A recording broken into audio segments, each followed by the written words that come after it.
Klien kami sebagai dengan bukti-bukti walaupun banyak tidak memiliki relevansi dengan apa yang dituduhkan. Tersangka kasus tuduhan ijazah palsu Presiden ke-7 Jokowi diperiksa Polda Metro Jaya pada Kamis 13 November.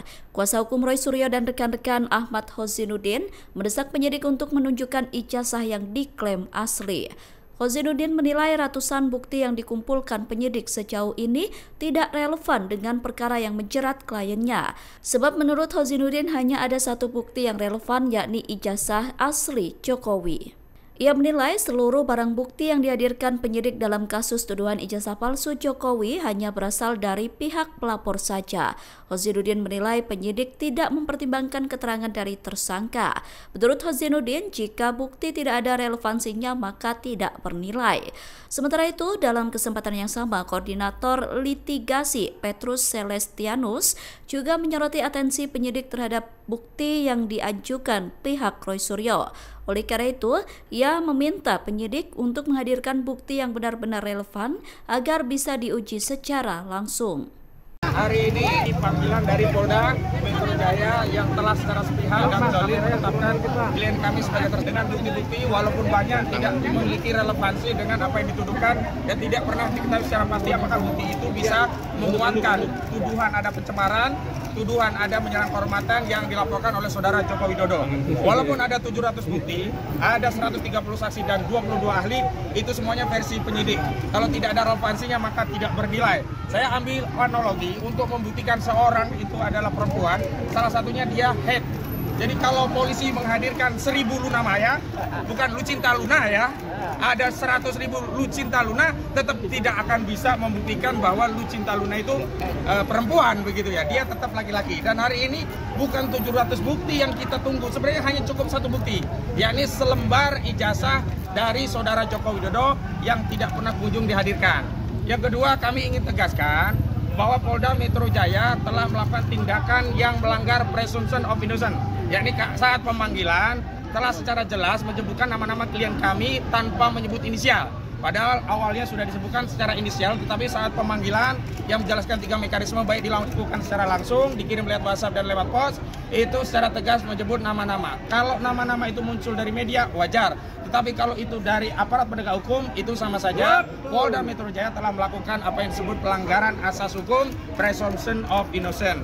Yang selanjutnya, hari ini klien kami ada panggilan sebagai tersangka. Padahal ada satu terlapor yang naik juga menjadi tersangka belum diperiksa. Artinya ada target-target yang sifatnya prematur terhadap klien kami, dan ini kami kuat dugaannya ini bukanlah proses hukum murni, tapi ada proses yang melibatkan tangan-tangan kekuasaan, diawali dengan tuntutan-tuntutan pendukung Jokowi untuk segera menetapkan tersangka, dan hari ini mereka melakukan tuntutan-tuntutan untuk menetapkan tersangka menjadi tahanan. Saya tegaskan, hari ini yang harusnya segera ditahan adalah Firly Bahuri yang sudah 2 tahun lebih sudah tersangka. Tetapi Polda Metro Jaya tidak melakukan tindakan apapun. Karena itu hari ini kami yakin klien kami pun tidak akan dilakukan penahanan sebagaimana Polda tidak melakukan penahanan terhadap Firly Bahuri. Selanjutnya yang harus ditahan karena berkekuatan hukum tetap adalah Sylvester Matutina karena dia sudah inkrah. Dan Sylvester Matutina saat penyidikan di tingkat kepolisian tidak pernah ditahan. Karena sebelum menjadi terpidana, dia dulu pernah menjadi terdakwa dan sebelumnya juga pernah menjadi tersangka. Dan dalam proses tersangka itu yang pasalnya juga sama, penghinaan dan fitnah 310311 KHP, saudara Sylvester Matutina tidak pernah ditahan dalam prosesnya. Karena itu hari ini sebagai bukti bahwa negara kita negara hukum, Polda sedang menjalankan penegakan hukum, tidak ada proses penahanan terhadap klien kami. Selanjutnya dari Koordinator Litigasi Bang Petrus Celestianus kami persilakan.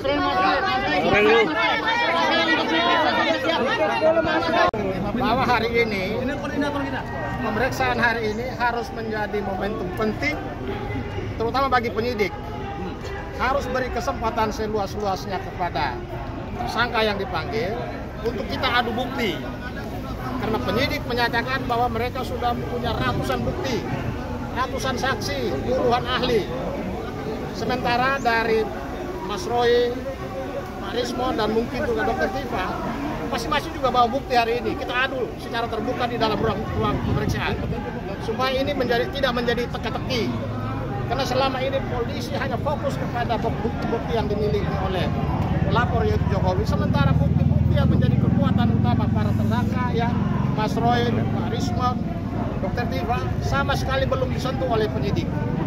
Jadi kami minta polisi harus memberikan prioritas kepada 3 orang ini untuk kita adu bukti di dalam. Saya kira itu saja. Alhamdulillah, terima kasih telah hadir membersamai kami. Jadi kami hadir, saya, Dr. Rismon Sianipar dan juga Dr. Tifa yang sudah ada di dalam bersama para kuasa hukum kami dan para mak-mak dan juga supporter. Ada juga dari Muhammadiyah yang juga membersamai ya, yang baru mendampingi kami dan semua yang ikut ya hari ini mengucapkan terima kasih dulu atas kebersamaannya. Dan kami ini kenapa saya harus mengucapkan terima kasih? Karena kami hadir bukan mewakili pribadi. Saya bukan mewakili saya sendiri, Dr. Rismon tidak mewakili Dr. Rismon sendiri, Dr. Tifa juga tidak. Kami mewakili seluruh rakyat Indonesia yang menginginkan perubahan atas negeri ini. Ya, negeri ini sudah lama lebih dari 1 dekade mengalami suatu rezim yang sangat jahat, sangat bengis, dan utamanya adalah apa? Yang telah menggunakan segala cara, menggunakan segala daya, termasuk ada penggunaan ijazah palsu yang kemudian tidak berani terbongkar sampai dengan sekarang. Dan kami ini juga untuk menegakkan kebenaran. Jangan sampai Pak Prabowo Subianto sebagai presiden yang ada sekarang mengulangi kesalahan yang dilakukan pada rezim yang lalu yang telah mempidanakan ya 2 anak bangsa, yaitu Bambang Trimulyono dan juga Gus Nur. Ya, masa rela Pak Prabowo malah menambah dengan angka saktinya. Pak Prabowo kan suka angka 8, ya. Masa di rezim Pak Prabowo tambah 8 lagi yang akan dipidanakan. Itu kan sungguh luar biasa, ya. Dan saya tahu ini mungkin bukan kesalahannya Pak Prabowo, tapi ini adalah kesalahan dari orang-orang yang ada sekitar Pak Prabowo untuk membusukkan presiden. Jadi sekali lagi kami hadir atas nama rakyat Indonesia untuk melakukan ini, dan kami menyatakan bahwa ini kami tahu bahwa kami akan dikriminalisasi. Dan kenapa kami tahu? Karena apalagi setelah saya, Dr. Rismon dan Dr. Tifa itu sudah merencanakan akan menerbitkan buku yang kedua. Buku yang kedua judulnya ada Gibran Black Paper. Dan itu terbukti dengan saya pulang minggu yang lalu dari Sydney dan membuktikan bahwa Gibran memang tidak punya ijazah SMA. Ya, SMA-nya tidak hanya SMA luar negeri, tapi bahkan kalau disetarakan dalam negeri. Dan ini yang semakin buat panik. Dan kemudian justru ini adalah langkah kita untuk semakin menegakkan kebenaran. Saya kira itu, dan nanti Dr. Rismon akan menunjukkan apa yang sudah kami rencanakan. Dan insya Allah dengan doa dari teman-teman semua, dengan memohon ridho kepada Allah Subhanahu Wa Taala, ayo kita tegakkan kebenaran di negeri ini. Merdeka! Terima kasih. Ya, harusnya penyidik yang harus lebih siap untuk menuduh kami mengedit atau merekayasa. Ya, mana yang kami rekayasa? Kalau itu tidak terbukti, nanti saya berencana untuk menuntut kepolisian sebesar 126 triliun rupiah. 1 tahun anggaran kepolisian. Jadi jangan sampai tuduhan itu adalah tuduhan tanpa basis ilmiah. Apa yang kami lakukan, ada itu namanya ilmunya, ya, digital image processing. Jangan sampai ilmu tersebut jadi ilmu terlarang. Memproses citra digital atau video digital bukan berarti merekayasa atau mengedit. Itu berbasis algoritma, ya. Yang kedua, saya yakin kecepatan penanganan atau penersangkaan ini berketepatan dengan memang gerilya kami dalam membongkar, ya, terutama kepulangan dari Pak Rosuryo dari Sydney. Jadi kami memang sudah berencana, ada draft kasarnya ini, bukunya nanti Gibran Endgame atau Gibran Black Paper terserah. Yang pasti Wapres tak lulus SMA. Data itu kami dapatkan dari mana? Dari Ditjen Dikdasmen sendiri dan temuan faktual yang ditemukan oleh Pak Rosuryo. Oleh karena itu ini akan kita edarkan, kalau bisa gratis ya Mas ya. PDF-nya kalau bisa kita buat gratis, dan ini saya titip kalau mau digandakan secara gratis juga saya titip ke pengacara. Ini worst case scenario, siapa tahu terjadi hal-hal yang tidak diinginkan, ya kan?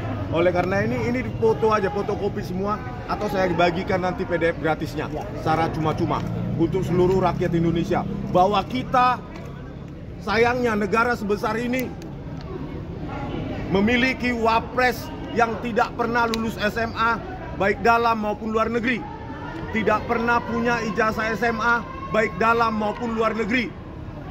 Apa yang dia tempuh adalah, ini menurut Ditjen Dikdasmen, sekolah di Orchid Park Secondary School sampai kelas 10 atau kelas 1 SMA, dilanjutkan dengan diploma di UTS Insurance. Bayangkan, kelas 10 atau kelas 1 SMA plus diploma yang harusnya pendidikan tinggi awal, D1 itu disetarakan dengan SMK bidang akuntansi dan keuangan. Artinya apa? Itu kan ekivalensi yang sangat fatal. SMA kelas 1 plus diploma setara dengan SMK. Berarti wapres kita ini tak pernah lulus SMA dan tidak pernah lulus atau tidak pernah punya ijazah SMA. Oleh karena itu, Pak Prabowo Subianto jangan sampai ini menjadi dibawa ke arena politik. Kami peneliti. Download Tribun X sekarang, menghadirkan lokal menjadi Indonesia.